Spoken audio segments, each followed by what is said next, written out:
ಅಗ್ರಿಟೆಕ್ಗೆ ನಮ್ಮ ರೈತ ಬಾಂಧವರಿಗೆ ಸ್ವಾಗತ. ನಾವು ಅಡಿಕೆ ತೋಟದಲ್ಲಿ ಹಿಂಗಾರುಗಳು ಅಂದರೆ ಈ ಹಿಂಗಾರುಗಳನ್ನು ಹೇಗೆ ನಿರ್ವಹಣೆ ಮಾಡಬೇಕು, ಹಾಗೆ ಅದನ್ನು ಯಾವ ರೀತಿಯಾಗಿ ಇನ್ಫ್ಲೋರೆಸೆನ್ಸ್ ಡೈಬ್ಯಾಕ್ ಅಂತ ಹೇಳ್ತೀವಿ, ಅದನ್ನು ನಾವು ತಡೆಗಟ್ಟಿ ಹೆಚ್ಚಿನ ಕಾಯಿಗಳಂದರೆ ನಟ್ಸ್ನ ಅದರಲ್ಲಿ ಸೇವ್ ಮಾಡಿಕೊಂಡು ನಾವು ಹೇಗೆ ಹೆಚ್ಚಿನ ಇಳುವರಿ ತೆಗಿಬೇಕು ಅನ್ನೋದು ಭಾಳ ಮುಖ್ಯವಾಗಿರುತ್ತದೆ. ನಮ್ಮ ರೈತ ಬಾಂಧವರುಗಳು ಇದರ ಬಗ್ಗೆ ತಾವುಗಳು ಗಮನ ಹರಿಸಬೇಕಾಗತ್ತೆ. ಯಾಕಂದರೆ ಹಿಂಗಾರು ಡೈಬ್ಯಾಕ್ ಅಂತ ಹೇಳ್ತೀವಿ. ಅಂದರೆ ಹಿಂಗಾರು ಏನಪ್ಪ ಅಂದರೆ ತುದಿಲಿದ್ದ ಒಣಕಂತ ಹೋಗಿ ಬ್ರೌನ್ ಕಲರ್ ಆಗಿಬಿಟ್ಟು ಎಲ್ಲ ನಟ್ಸ್ಗಳು ಅಥವಾ ಫೀಮೇಲ್ ಏನಿರುತ್ತೆ ಫ್ಲವರ್ಸ್ ಡ್ರಾಪ್ ಆಗ್ತಾ ಹೋಗುತ್ತೆ. ಇದು ನಾವು ನವಂಬರಲ್ಲಿ ಏನಾಗುತ್ತಪ್ಪ ಅಂದರೆ ನಾವು ಮ್ಯಾನೇಜ್ಮೆಂಟ್ ಮಾಡೋದು ಬಹಳ ಮುಖ್ಯವಾಗಿರುತ್ತೆ.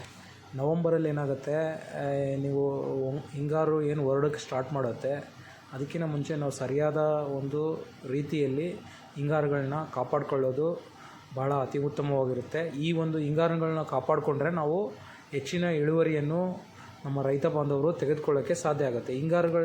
ಹಿಂಗಾರದಲ್ಲಿ ಏನಪ್ಪ ಅಂದರೆ ಹಿಂಗಾರು ಡೈಬ್ಯಾಕ್ ಅಂತ ಹೇಳ್ತೀವಿ. ಹಾಗೆ ಹಿಂಗಾರು ಒಣಗೋದನ್ನು ನಾವು ಹೇಳ್ತೀವಿ. ಇದು ಕೀಟಬಾಧೆ, ರೋಗ ಬಾಧೆಗಳಿಂದ ಹಾಗೂ ಇತರ ನ್ಯೂಟ್ರಿಯೆಂಟ್ಸ್ ಬಾಧೆಗಳಿಂದ ಬರುತ್ತೆ. ಇದನ್ನು ನಾವು ಸರಿಯಾದ ರೀತಿಯಲ್ಲಿ ನಿರ್ವಹಣೆ ಮಾಡಬೇಕು. ಹಾಗೆ ಈ ಹಿಂಗಾರುಗಳನ್ನು ನಾವು ಸರಿಯಾಗಿ ನಿರ್ವಹಣೆ ಮಾಡಿದರೆ ಹೆಚ್ಚಿನ ಇಳುವರಿ ಪಡೆಯೋದಕ್ಕೆ ನಮಗೆ ಸಾಧ್ಯ ಆಗುತ್ತೆ. ಇದಕ್ಕಂತಲೇ ನಾವು ಮಧುರ ಅಗ್ರಿಟೆಕ್ನ ಹೊಸ ತಂತ್ರಜ್ಞಾನವಾಗಿ ನಾವು ಇಷ್ಟು ರೈತರ ಒಂದು ಅಡಿಕೆ ತೋಟ ರೈತರುಗಳಲ್ಲಿ ಇದನ್ನು ಮಾಡಿದ್ವಿ.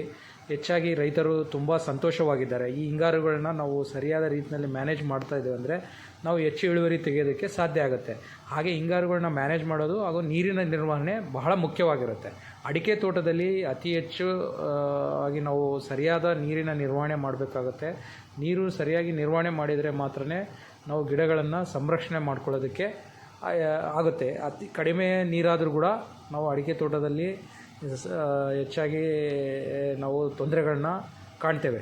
ಹಾಗಾಗಿ ರೈತರು ನೀರಿನ ನಿರ್ವಹಣೆ ಮಾಡಬೇಕಾಗುತ್ತೆ.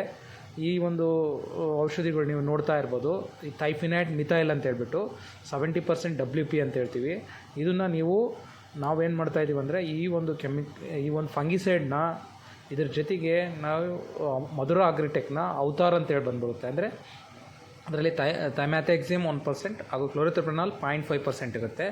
ಇವೆರಡನ್ನು ನಾವು ಸಾಯಿಲ್ನಲ್ಲಿ ಡ್ರಂಚಿಂಗ್ ಮಾಡುತ್ತೇವೆ. ಅಂದರೆ ನವಂಬರ್ ತಿಂಗಳಿಂದಲೇ ಸ್ಟಾರ್ಟ್ ಮಾಡ್ಕೊತೀವಿ ಹಿಂಗಾರು ಹೊರಡೋದಕ್ಕಿಂತ ಮುಂಚೆ. ಇದನ್ನು ನಾವು 1 ಅಡಿ ದೂರದಲ್ಲಿ ನಾವು ಗಿಡಗಳ ಕೆಳಗಡೆ ಮಣ್ಣನ್ನು ಅಗೆದ್ಬಿಟ್ಟು 3-4 ಇಂಚು ನಿಮಗೆ ವೈಟ್ ರೂಟ್ಸ್ ಕಾಣುತ್ತೆ. ಈ 100 ಗ್ರಾಮ್ ನಾವೇನಪ್ಪ ಅಂದರೆ ಈ ಅವತಾರನ್ನು ಹಾಕ್ತೀವಿ. ಅದರ ಜೊತೆಗೆ ಈ ಥೈಫಿನೈಟ್ ಮಿಥೈಲ್ 70% WPನ 5 ಗ್ರಾಮ್ 1 ಲೀಟ್ರ್ ನೀರಲ್ಲಿ ಕಲಿಸ್ಬಿಟ್ಟು ಆ ಒಂದು ಅವತಾರ ಹಾಕಿರೋದ್ರ ಜೊತೆಗೆ ಇದನ್ನು ಮಿಕ್ಸ್ ಅದನ್ನು ನೀರನ್ನು ಅಲ್ಲೇ ಅರ್ಧ ಲೀಟ್ರ್ ಹಾಕ್ಬಿಟ್ಟು ಮಣ್ಣು ಮುಚ್ಚಿಬಿಡಬೇಕು. ಇದರಿಂದ ಏನಾಗುತ್ತೆ ಅಂದರೆ ಗಿಡಗಳಲ್ಲಿ ಅಬ್ಸಾರ್ಪ್ಷನ್ ಆಗಿಬಿಟ್ಟು ರೂಟಲ್ಲಿ ನಿಮ್ಮ ಹಿಂಗಾರುಗಳಿಗೆ ಯಾವುದೇ ರೀತಿಯ ಡೈಬ್ಯಾಕ್ ಆಗ್ದಂಗೆ ಹೆಚ್ಚು ಚೆನ್ನಾಗಿ ಬರೋದಕ್ಕೆ ಈಗ ಭಾಳ ರೈತರಲ್ಲಿ ಒಳ್ಳೊಳ್ಳೆ ಹಿಂಗಾರು ಚೆನ್ನಾಗಿ ಬಂದು ಹಸ್ರಾಗ್ಬಿಟ್ಟು ಫೀಮೇಲ್ ನಟ್ಸ್ ಏನಿದೆ ಸೆಟ್ಟಿಂಗ್ ಆಗ್ತಾಯಿದೆ. ಇದರಿಂದ ಏನಪ್ಪ ಅಂದರೆ ನಿಮಗೆ ಒಂದು ಹಿಂಗಾರದಲ್ಲಿ ನೀವು ಎಷ್ಟು ನಟ್ಸ್ನ ಸೆಟ್ಟಿಂಗ್ ಮಾಡ್ಕೊತೀರಿ ಫೀಮೇಲು ಅಷ್ಟು ಇಳುವರಿ ತೆಗೆಯೋದಕ್ಕೆ ಅನುಕೂಲ ಆಗುತ್ತೆ. ಆಮೇಲೆ ಇದನ್ನು ರೋಗ ಬಾಧೆಗಳನ್ನ ತಡೆಗಟ್ಕೋಬೇಕು. ಕೀಟ ಬಾಧೆಗಳಿಂದ ತಡೆಗಟ್ಟೋದ್ರಿಂದ ನಾವು ಹೆಚ್ಚಿನ ಇಳುವರಿ ಪಡೆಯೋದಕ್ಕೆ ಸಾಧ್ಯವಾಗುತ್ತೆ. ನೀವು ಈ ವಿಚಾರದಲ್ಲಿ ನಮ್ಮ ರೈತ ಬಾಂಧವರು ಹೆಚ್ಚಿಗೆ ಶ್ರಮ ವಹಿಸಬೇಕಂತ ಕೇಳ್ಕೊಳ್ತೇವೆ. ಈ ವಿಡಿಯೋ ನೋಡೋದಕ್ಕೆ ತಮ್ಮೆಲ್ಲರಿಗೂ ಧನ್ಯವಾದಗಳು. ನಮಸ್ಕಾರ.